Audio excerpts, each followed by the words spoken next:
মেয়াদ ভিত্তিক শ্রেণীবিভাগ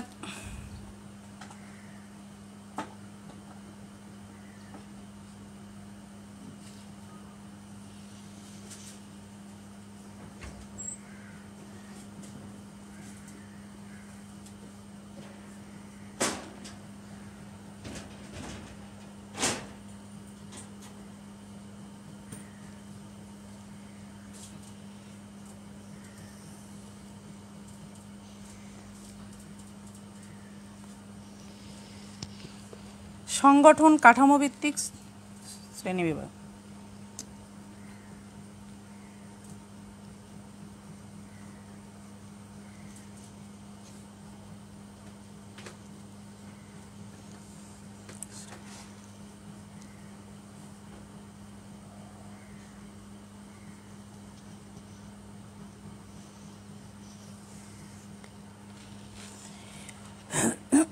এই যে প্রকৃতিগত শ্রেণীবিন্যাস, এই প্রকৃতিগত শ্রেণীবিন্যাস আবার তিন ভাগে। একটা হচ্ছে লক্ষ্য,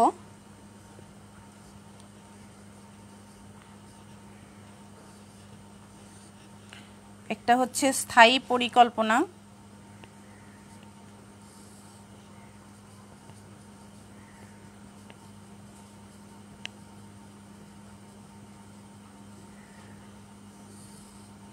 আর একটা হচ্ছে একার্থক পরিকল্পনা।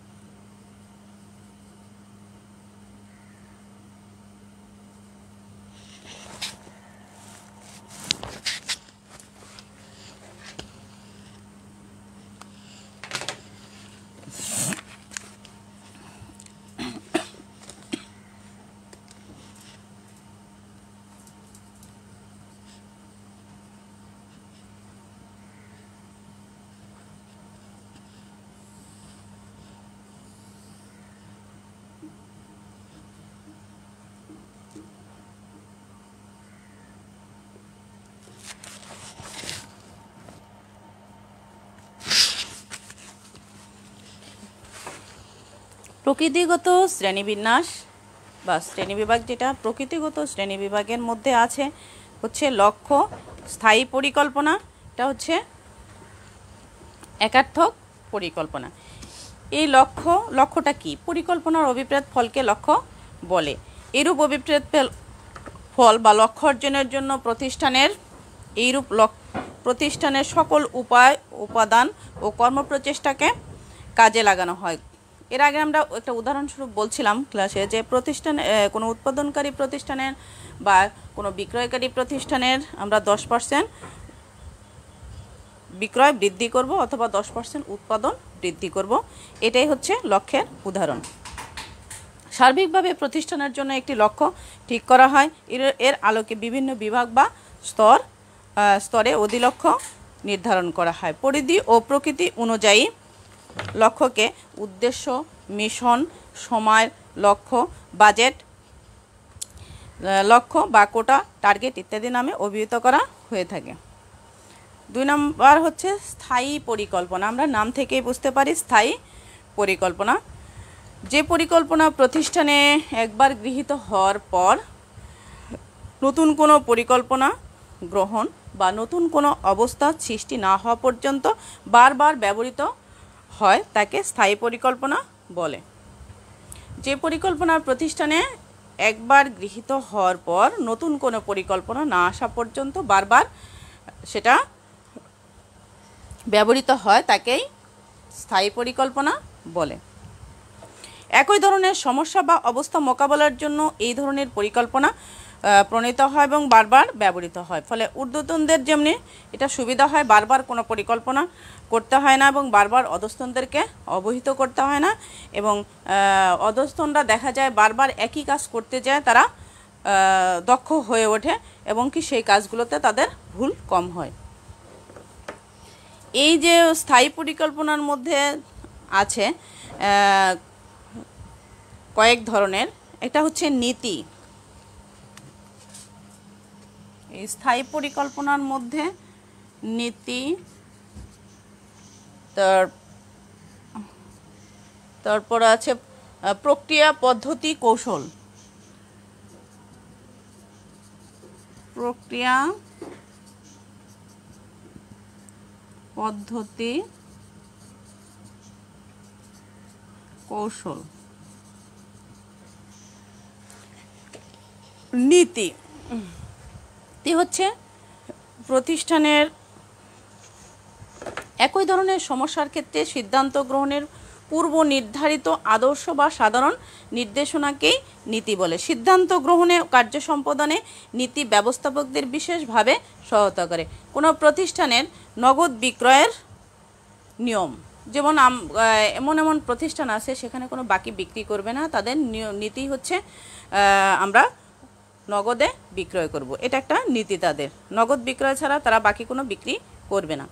তারপর জ্যেষ্ঠতার ভিত্তিতে পদোন্নতি, সিরিয়ালে যে বড় আছেন বা সেইভাবে কোনো প্রতিষ্ঠান এই নীতিতেই যে জ্যেষ্ঠতার ভিত্তিতে আমাদের প্রতিষ্ঠানে পদোন্নতি দেওয়া হবে, তার বাইরে কোনো সুপারিশ বা কোনো গ্রহণযোগ্য হবে না। যে সেই ক্ষেত্রে এই যে নীতি, সেই নীতির হচ্ছে স্থায়ী পরিকল্পনার ক্ষেত্রে। তারপরে আছে প্রক্রিয়া, যেটাকে ইংরেজিতে বলা হয় প্রসেস। লক্ষ্য অর্জনের পরস্পর নির্ভরশীল ধারাবাহিক কার্য সমষ্টিকে প্রক্রিয়া বলে। এই যে আমরা ব্যবস্থাপনার যে কাজগুলো ধারাবাহিক পর্যায়ক্রমে আবর্তিত হয়, চক্রাকারে আবর্তিত হয়, এটা একটা প্রসেস, পরিকল্পনা থেকে শুরু করে নিয়ন্ত্রণ পর্যন্ত। প্রক্রিয়ার ক্ষেত্রে কার্যসমূহ একের পর এক নির্দিষ্ট থাকে, যেমন এই ব্যবস্থাপনার কাজগুলো একের পর এক নির্দিষ্ট থাকে। পরিকল্পনার পরেই হচ্ছে সংগঠন, পরিকল্পনা, সংগঠন, কর্মী সংস্থান, নির্দেশনা, প্রেষণা, সমন্বয় সাধন, নিয়ন্ত্রণ একের পর এক নির্দিষ্ট করা থাকে। পরস্পর নির্ভরশীল থাকে, একে কাজ দ্বারা অন্যের প্রভাবিত হয়। সকল কাজের সফল সম্পাদন লক্ষ্য অর্জন নিশ্চিত করে। কর্মী নির্বাচনের জন্য আবেদনপত্র গ্রহণ থেকে শুরু করে, এই যে আমরা যখন প্রতিষ্ঠানে কর্মী নির্বাচন করি, সেই কর্মী নির্বাচনের ক্ষেত্রে আবেদনপত্র থেকে গ্রহণ থেকে শুরু করে নিয়োগ দান পর্যন্ত কর্মসমষ্টিকে প্রক্রিয়া বলা হয়ে থাকে। আবেদনপত্র গ্রহণ থেকে শুরু করে নিয়োগ পর্যন্ত কিন্তু অনেকগুলো কাজ থাকে। এই অনেকগুলো কাজ কিন্তু ধারাবাহিক ব্যবস্থাপনার কাজের মতোই। সেই কাজগুলো একের পর এক যেভাবে করা হয়, সকল কাজকেই এখানে প্রক্রিয়া বলা হয়। তারপরে আছে পদ্ধতি। এই যে প্রক্রিয়ার ক্ষেত্রে আমরা কর্মী নির্বাচনের ক্ষেত্রে আমরা যেটা বললাম যে কর্মী নির্বাচনে আবেদনপত্র থেকে শুরু করে নিয়োগ পর্যন্ত, সেই ক্ষেত্রে আমরা এই যে পদ্ধতি, কি পদ্ধতিতে আমরা কর্মী নির্বাচন করব, সেটা কি মৌখিক পদ্ধতি, মৌখিক পরীক্ষার মাধ্যমেই করোনাকালীন সময়ে যেরকম কয়েকদিন আগে দেখলাম যে কিছু ডাক্তার নিয়োগ দেওয়া হবে মৌখিক পরীক্ষার মাধ্যমে। তো সেই ক্ষেত্রে আমরা যে কর্মী নির্বাচন করব, সেই নির্বাচনের পদ্ধতিটা কেমন হবে, সেটা কি আমরা মৌখিক পরীক্ষার মাধ্যমে নির্বাচন করব না লিখিত পরীক্ষার মাধ্যমে নির্বাচন করব, সেটা হচ্ছে পদ্ধতি। তারপরে কৌশল। কৌশল হলো এক ধরনের প্রতিযোগিতামূলক পরিকল্পনা। প্রতিযোগী ফার্ম কর্তৃক গৃহীত পরিকল্পনা কিভাবে মোকাবেলা করা হবে, তার জন্য পূর্ব নির্ধারিত নীতিকে কৌশল বলে। উৎপাদিত দ্রব্য সরাসরি ভোক্তাদের নিকট সরবরাহের নীতি কৌশলের একটা উদাহরণ। এখানে বলছে উৎপাদিত দ্রব্য, যে উৎপাদিত দ্রব্য সরাসরি ভোক্তাদের নিকট সরবরাহের নীতি, এখানে মাঝখানে কোনো ফাঁক থাকবে না, এটা হচ্ছে কৌশলের একটি উদাহরণ। আচ্ছা, তারপরে আছে একার্থক পরিকল্পনা। লক্ষ্য স্থায়ী পরিকল্পনা, একার্থক পরিকল্পনা। একার্থক পরিকল্পনার নাম থেকেই বোঝা যায় যে এটা এক অর্থে বা একবার, যে পরিকল্পনা প্রতিষ্ঠানে শুধুমাত্র একবার ব্যবহারের জন্য বা একটি মাত্র উদ্দেশ্য সাধনের জন্য প্রণয়ন করা হয় তাকে একার্থক পরিকল্পনা বলে। যে সকল কর্মক্ষেত্রে বা কার্যক্ষেত্রে অবস্থা দ্রুত পরিবর্তন হয় বা ফরমাস অনুযায়ী কর্মকাণ্ড পরিচালিত হয়, সেখানে একার্থক পরিকল্পনা উত্তম বিবেচিত হয়ে থাকে। প্রতিষ্ঠানে কোনো বিশেষ অবস্থা মোকাবেলার জন্য এই ধরনের পরিকল্পনা গ্রহণ করা হতে পারে। প্রতিষ্ঠানে কিছু যন্ত্রপাতি দীর্ঘদিন মেরামত না করার কারণে নষ্ট হয়, যথেষ্ট শ্রম ঘন্টার অপচয় হচ্ছে। এইরূপ অপচয় একেবারে সর্বনিম্ন পর্যায়ে নামিয়ে আনার জন্য গৃহীত বিশেষ কর্মসূচি এইরূপ পরিকল্পনা উদাহরণ। সময়ের অভাবে এইরূপ পরিকল্পনার পরিবর্তন আনা অনেক সময় কষ্টসাধ্য হয়ে পড়ে। এই ধরনের পরিকল্পনাকে আবার দুটি ভাগে ভাগ করা হয়, একটা হচ্ছে কর্মসূচি, একটা হচ্ছে প্রকল্প।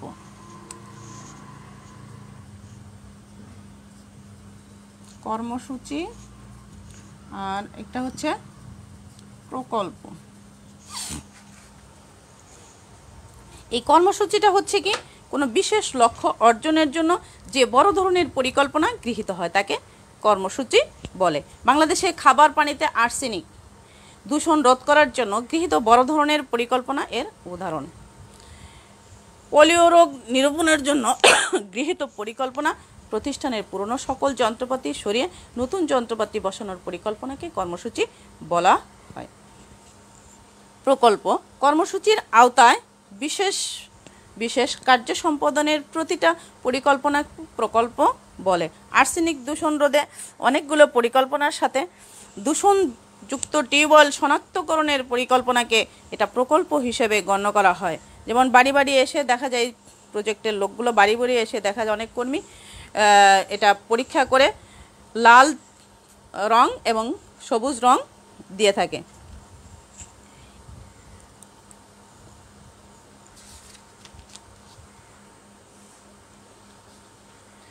এখন আসবে মেয়াদভিত্তিক সংগঠন কাঠামো, মেয়াদভিত্তিক শ্রেণীবিন্যাস, শ্রেণীবিভাগ। সেই মেয়াদভিত্তিক শ্রেণী বিভাগ স্বল্পমেয়াদী, মধ্যমেয়াদী এবং দীর্ঘমেয়াদী। এটা মুছে দেয়।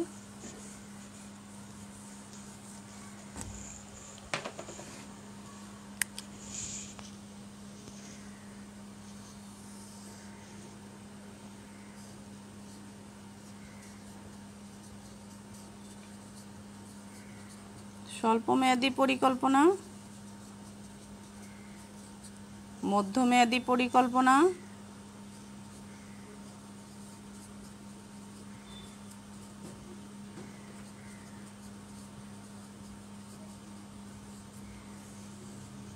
দীর্ঘমেয়াদী পরিকল্পনা।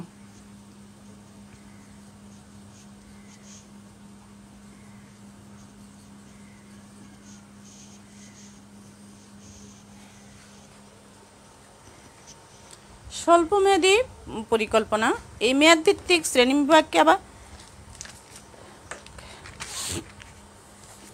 তিনটি ভাগে ভাগ করা যায়। এটা স্বল্পমেয়াদী পরিকল্পনা, একটা মধ্যমেয়াদী পরিকল্পনা, একটা দীর্ঘমেয়াদী পরিকল্পনা। স্বল্পমেয়াদী পরিকল্পনাটা হচ্ছে সাধারণত 1 বছর বা তার কম সময়ের জন্য যে পরিকল্পনা করা হয় তাকে স্বল্পমেয়াদী পরিকল্পনা বলে।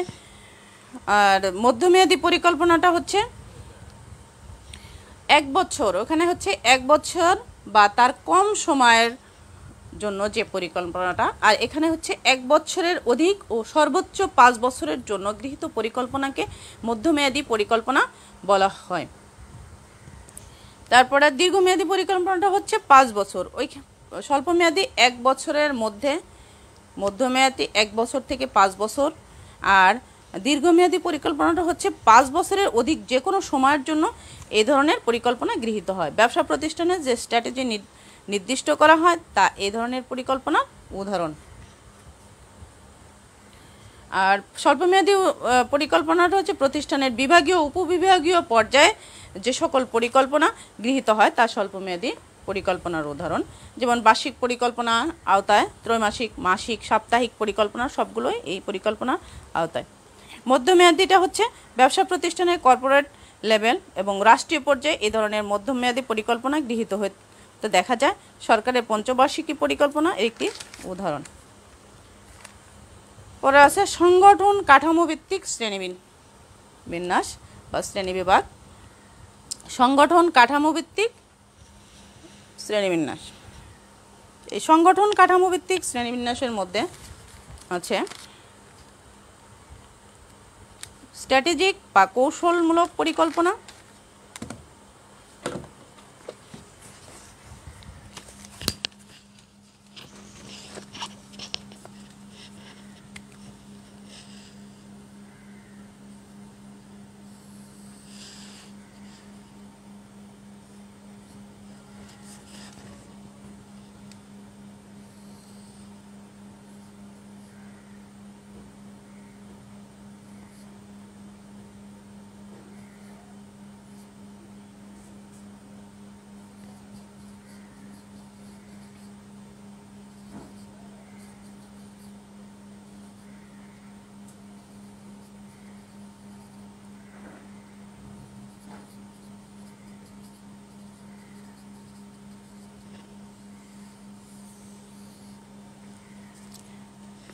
কার্যভিত্তিক, এটা হচ্ছে কার্যভিত্তিক পরিকল্পনা।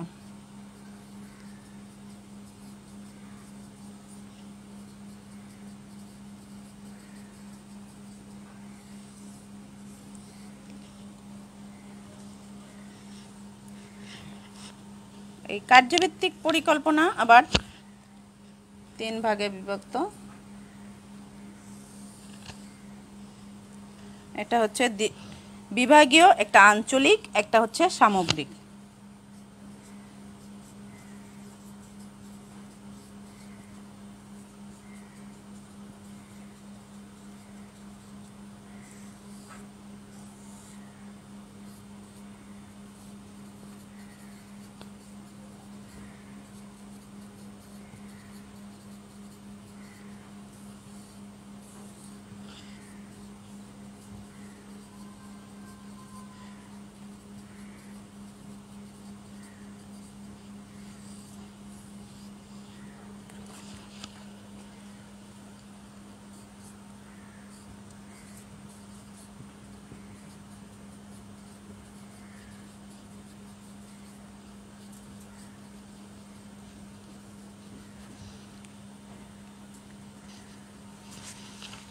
তাহলে সংগঠন কাঠামো ভিত্তিক শ্রেণীবিন্যাস।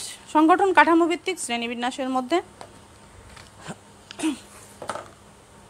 স্ট্র্যাটেজিক বা কৌশলগত পরিকল্পনা, কার্যভিত্তিক পরিকল্পনা। স্ট্র্যাটেজিক বা কৌশলগত পরিকল্পনা তীব্র প্রতিযোগিতাপূর্ণ বাজারে উদ্দেশ্য অর্জনের জন্য দীর্ঘমেয়াদী সিদ্ধান্তমূলক কোনো পরিকল্পনা গ্রহণকে স্ট্র্যাটেজিক পরিকল্পনা বলে। স্বাভাবিকভাবে এইরূপ পরিকল্পনা প্রতিষ্ঠানের সর্বোচ্চ পর্যায়ের নির্বাহীদের কর্তৃক দীর্ঘ চিন্তাভাবনা সহযোগে প্রণীত হয়। এইরূপ পরিকল্পনা বাস্তবায়নের জন্য সংগঠনের নিচের স্তরে বিভিন্ন ধরনের পরিকল্পনা গ্রহণের প্রয়োজন পড়ে। প্রতিযোগিতায় এগিয়ে যাওয়ার জন্য কোনো প্রতিষ্ঠান আগামী 5 বছরের মধ্যে পণ্য সারিতে নতুন 10টি আইটেম অন্তর্ভুক্ত করার সিদ্ধান্ত নিয়েছে, এটি স্ট্র্যাটেজিক পরিকল্পনার উদাহরণ। তারপরে আছে কার্যভিত্তিক পরিকল্পনা। প্রতিষ্ঠানের স্ট্র্যাটেজিক বা কৌশলমূলক পরিকল্পনার আলোকে প্রতিষ্ঠানের মধ্য ও নিম্ন পর্যায়ে স্বল্প সময়ের জন্য বাস্তবায়নমূলক যে পরিকল্পনা গ্রহণ করা হয় তাকে কার্যভিত্তিক পরিকল্পনা বলে। এই কার্যভিত্তিক পরিকল্পনার মধ্যে আছে বিভাগীয় পরিকল্পনা, আঞ্চলিক পরিকল্পনা, সামগ্রিক পরিকল্পনা।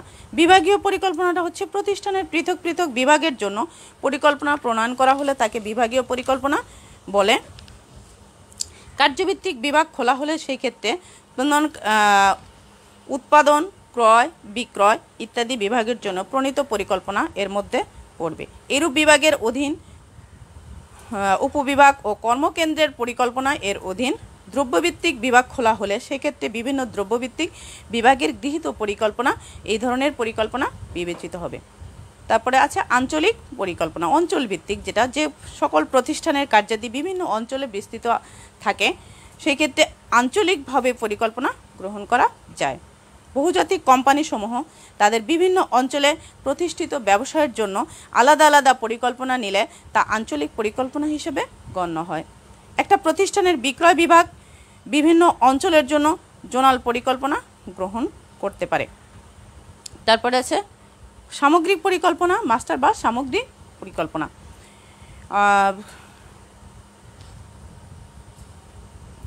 কোনো প্রতিষ্ঠানের সকল বিভাগ বা অঞ্চলের পরিকল্পনাকে একত্রিত করে যে পরিকল্পনা প্রণয়ন করা হয় তাকে সামগ্রিক বা মাস্টার পরিকল্পনা বলে। বাজেট প্রণয়নের ক্ষেত্রে বিভিন্ন বিভাগীয় বাজেট সমন্বয়ে মাস্টার বাজেট তৈরি এইরূপ সামগ্রিক পরিকল্পনা একটি উদাহরণ। তাহলে পরিকল্পনার প্রকারভেদ। পরিকল্পনা প্রথমে দেখা যায় প্রকৃতিগত পরিকল্পনাকে প্রথমে 3 ভাগে ভাগ করা যায়। একটা হচ্ছে প্রকৃতিগত শ্রেণীবিভাগ, এটা হচ্ছে মেয়াদভিত্তিক শ্রেণীবিভাগ, একটা হচ্ছে সংগঠন ভিত্তিক শ্রেণীবিভাগ। সেই প্রকৃতিগত শ্রেণীবিভাগকে আবার লক্ষ্য, স্থায়ী পরিকল্পনা, একাত্মক পরিকল্পনা 3 ভাগে ভাগ করা যায়। সেই প্রকৃতিগত শ্রেণীবিভাগের এই একাত্মক পরিকল্পনার ক্ষেত্রে স্বল্পমেয়াদী পরিকল্পনা, মধ্যমেয়াদী পরিকল্পনা, দীর্ঘমেয়াদী পরিকল্পনা। এই সংগঠন মেয়াদভিত্তিক শ্রেণীবিভাগের ক্ষেত্রে আসলো মেয়াদভিত্তিক শ্রেণীবিভাগের ক্ষেত্রে স্বল্পমেয়াদী, মধ্যমেয়াদী, দীর্ঘমেয়াদী। আর এইখানে সংগঠন কাঠামো ভিত্তিক শ্রেণীবিভাগের ক্ষেত্রে আসলো স্ট্র্যাটেজিক বা কৌশলমূলক পরিকল্পনা বা কৌশলগত পরিকল্পনা ও কার্যভিত্তিক পরিকল্পনা।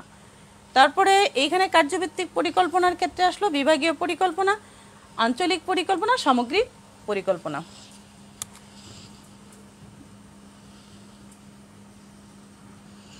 এখানে প্রকৃতিগত শ্রেণীবিভাগ, লক্ষ্য, স্থায়ী পরিকল্পনা, একাত্মক পরিকল্পনা, মেয়াদভিত্তিক শ্রেণীবিভাগ, স্বল্পমেয়াদী পরিকল্পনা, মধ্যমেয়াদী, দীর্ঘমেয়াদী, সংগঠন কাঠামো ভিত্তিক, স্ট্র্যাটেজিক বা কৌশলমূলক, কার্যভিত্তিক পরিকল্পনা। আর কার্যভিত্তিক পরিকল্পনার ক্ষেত্রে বিভাগীয় পরিকল্পনা, আঞ্চলিক পরিকল্পনা, সামগ্রিক মাস্টার বা সামগ্রিক পরিকল্পনা। তাহলে পরিকল্পনার প্রকারভেদ আমরা আশা করব তোমরা বুঝতে পেরেছো। আমি উদাহরণস্বরূপ চেষ্টা করেছি। তাহলে আজকে এই পর্যন্তই।